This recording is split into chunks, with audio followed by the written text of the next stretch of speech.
नमस्कार साथियों, हम लोग सॉल्व कर रहे थे यूपीएसआई 14 मार्च फर्स्ट शिफ्ट 2026 का पेपर सोल्यूशन। अब हम सॉल्व करने वाले हैं 11 नंबर क्वेश्चन। इससे पहले हमने 10 नंबर क्वेश्चन तक सॉल्व किया है पार्ट नंबर सेकंड में। आज हमारे पास पार्ट नंबर थर्ड है। तो क्वेश्चन जो आज का हमारे पास है वो है 72 किलोमीटर प्रति घंटा की गति से चलने वाली एक ट्रेन 200 मीटर लंबे प्लेटफार्म को पार करने के लिए 120 सेकंड का समय लेती है। तो ट्रेन की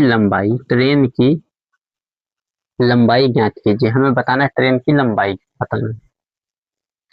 तो हमारा की जो है 72 किलोमीटर प्रति घंटा की गति है ट्रेन की और 200 मीटर लंबा प्लेटफार्म है जिसको पार करने में 120 सेकंड लगता है। और हमें ट्रेन की लंबाई बताना है। तो हम ये जानते हैं हमारे पास जो होता है, मान लेते हैं ये ट्रेन है, हमारे पास ट्रेन है और यहाँ से हमारा हो जाएगा प्लेटफार्म। तो हम ट्रेन और प्लेटफार्म की लंबाई को ऐड कर लेंगे। तो लंबाई हमारे पास ट्रेन की प्लस प्लेटफार्म की लंबाई 200 मीटर है, इक्वल कितने की स्पीड से चल रही है? 72 किलोमीटर प्रति घंटा। तो यहाँ से 72 किलोमीटर को हम मीटर प्रति सेकंड में चेंज करेंगे तो 5/18 मल्टीप्लाई कर देंगे इंटू 120 सेकंड हो जाएगा। तो हमारे पास जो क्वेश्चन हो जाएगा ये 18 चौक 72 यानी कि 4 आएगा और 4 पचे 20। यहाँ से हमें मिलेगा 20 इंटू मल्टीप्लाई कर देंगे 120। तो यहाँ से हमें मिल जाएगा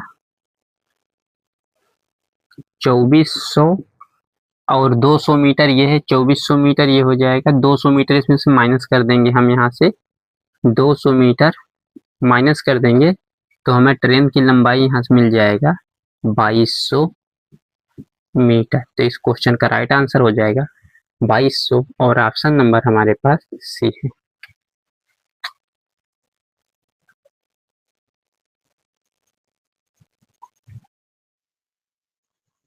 हमारे पास क्वेश्चन नंबर 12 है।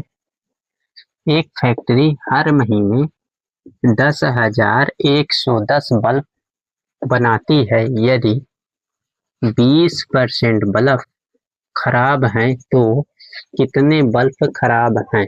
हमें बताना है कि एक फैक्ट्री है जो हर महीने 10,110 बल्ब बनाती यदि उसमें 20% बल्ब खराब हैं तो कितने बल्ब खराब हैं? हमें बताना है खराब बल्ब कितने हैं। तो हमारे पास जो दिया गया है वैल्यू ये 10,110 का हम 20% निकाल लेंगे का 20%, 0 से 0 कैंसिल, 11 दूनी 22, 0 2। तो हमारा इस क्वेश्चन का राइट आंसर हो जाएगा 2022।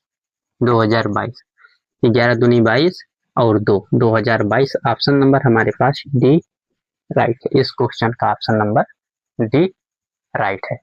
अगर आप लोगों को हमारा वीडियो अच्छा लगे तो हमारे चैनल को लाइक करिए, शेयर करिए और सब्सक्राइब करिए। अगला क्वेश्चन देखते हैं। हमारे पास क्वेश्चन नंबर 13 है। एक कार शहर ए से शहर बी तक 50 किलोमीटर प्रति घंटा की गति से यात्रा करती है और 80 किलोमीटर प्रति घंटा की गति से वापस आती है। पूर्व यात्रा की औसत गति क्या है? हमें बताना है पूर्व यात्रा की औसत गति क्या है। तो हमारे पास जो क्वेश्चन में कहा गया है कि एक कार है जो शहर ए से शहर बी तक 50 किलोमीटर प्रति घंटा की गति से जा रही है और 80 किलोमीटर प्रति घंटा की गति से वापस आ रही है। तो इसकी पूर्व यात्रा की औसत गति बताना है, तो एवरेज औसत बताना है, औसत गति बताना है। तो इसका जो हमारे पास फार्मूला होता है एवरेज का, वो होता है average equal to 2s1 s2 upon s1 plus s2। इसके लिए मान लो हमारे पास ए से हम बी तक जा रहे हैं तो s1 हो जाएगा, और बी से ए तक आ रहे हैं तो s2 हो जाएगा। ये हमारा फार्मूला है, इस पे हम वैल्यू को रख देंगे। तो यहाँ से हमारे पास क्या हो जाएगा, 2 मल्टीप्लाई 50 मल्टीप्लाई 80, और 80 में 50 जोड़ेंगे तो हो जाएगा 130। 130 जीरो से जीरो कैंसिल कर देंगे, 50 दूनी 5 दूनी 10 और 10 से 80 यानी कि 800 हो जाएगा। 800 अपान 13, तो 13 छः 78, 6 हो जाएगा, बचेगा 20। 13 एक अन्य बचेगा 20, 13 एक अन्य 13, 7 आएगा, दशमलव लगाएंगे 70 हो जाएगा। और यहाँ से 5, तो हमारे पास 61.5 से ज़्यादा आएगा तो 61.54। ऑप्शन नंबर सी हमारा इस क्वेश्चन का राइट आंसर है। तो क्वेश्चन नंबर 14 हमारे पास है, 1000 मीटर की दौड़ में ए बी को 50 मीटर से हरा देता है।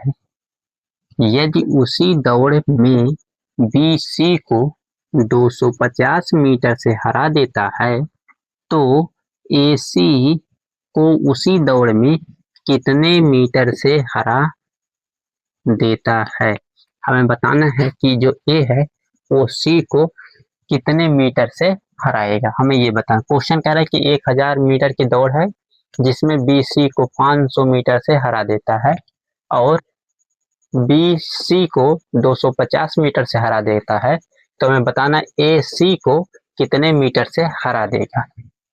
क्वेश्चन ये कह रहा है, तो हमारे पास क्या है, हम ले लेते ए और बी का जो रेशियो है वो 1000 रेशियो 500 का है, और बी सी का जो रेशियो है वो हो जाएगा 1000 रेशियो 1000 में से 700 250 हरा रहा है तो जगह 750। तो यहाँ से हम काट देंगे तो 2 रेशियो 1 बन रहा है, और यहाँ से हम काटेंगे 0 से 0, 25 चौका 100, 25 तिया 75। तो यहाँ से एक रेशियो, तो हमें बी को सेम बनाना है तो हम इसमें मल्टीप्लाई कर देंगे 4 से यहाँ भी और 4 से यहाँ भी। तो हमारे पास ए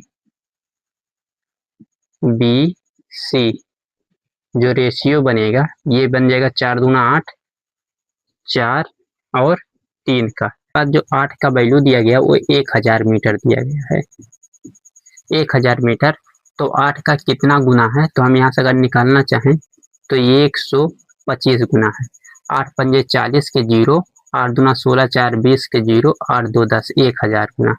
तो ये 8 का 125 गुना ये है। तो इन दोनों के बीच का जो डिफरेंस है वो 5 का है।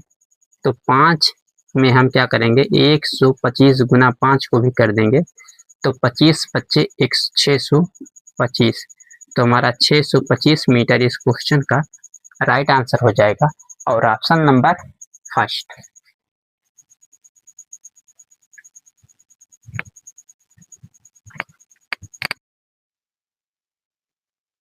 प्रिया और नेहा का वेतन क्रमशः 5:7 के अनुपात में है। प्रत्येक वेतन में 3500 रुपये की वृद्धि के बाद उसके नए वेतन का अनुपात क्रमशः 11 और 15, नए वेतन का जो अनुपात हो क्रमशः 11 और 15 का हो जाता है। तो नेहा का पिछला वेतन हमें यहाँ बताना है, नेहा का जो पिछला वेतन है वो क्या है। नेहा का पिछला वेतन हमारे पास दिया क्वेश्चन में, प्रिया और नेहा का जो वेतन है वो 5:7 में है, और प्रत्येक वेतन में 3500 रुपया का वृद्धि होता है तो उसके बाद नया वेतन का जो रेशियो होता है वो 11:15 हो जाता है। तो हमें बताना है नेहा का जो पिछला वेतन है वो क्या है। तो हमारे पास यहाँ दिया गया है नेहा और प्रिया, इन दोनों का रेशियो 5:7 है। बाद में 11:15 हो जा रहा है, 11:15 हो रहा है। इन दोनों का डिफरेंस हम देख लेंगे, इन दोनों का डिफरेंस सेम कर लेंगे। यहाँ से हम देख रहे हैं डिफरेंस 2 का है, यहाँ डिफरेंस 4 का है।